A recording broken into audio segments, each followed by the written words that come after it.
ভালোবাসা দিবসের সকালে ঝুলন্ত অবস্থায় উদ্ধার হলো 20 বছরের এক গৃহবধূ।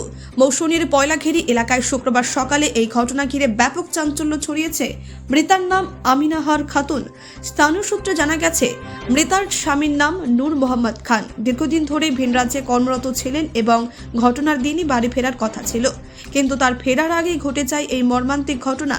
মৃতার ভাই জানিয়েছেন, আগের দিন বাড়িতে গেলেও কেউ তার সঙ্গে কথা বলেনি, শুধু আমিনাহার ছাড়া।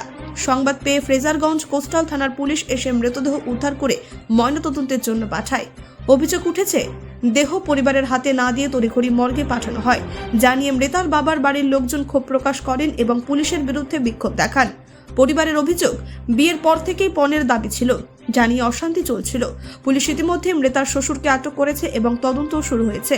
একই গ্রাম পঞ্চায়েতে একাধিক আত্মহত্যার ঘটনা এলাকাবাসীকে ভাবিয়ে তুলেছে। কি হয়েছে না আছে আমরা কি করে বুঝবো?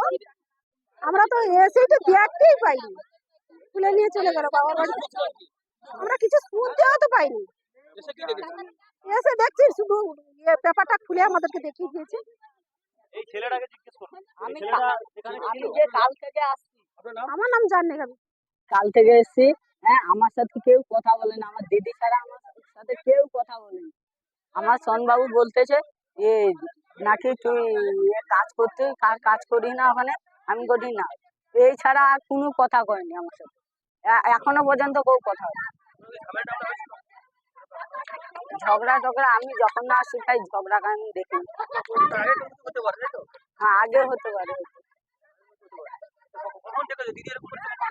হ্যাঁ, আমি দেখেছি সকালবেলা।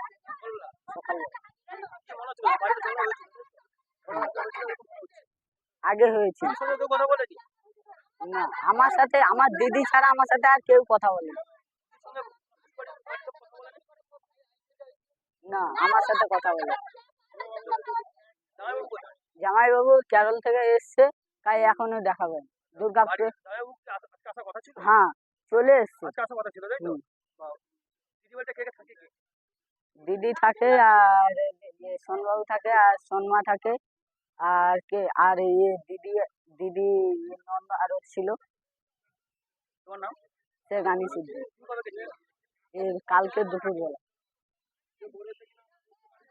ব্যুরো রিপোর্ট, নির্ভীক বার্তা।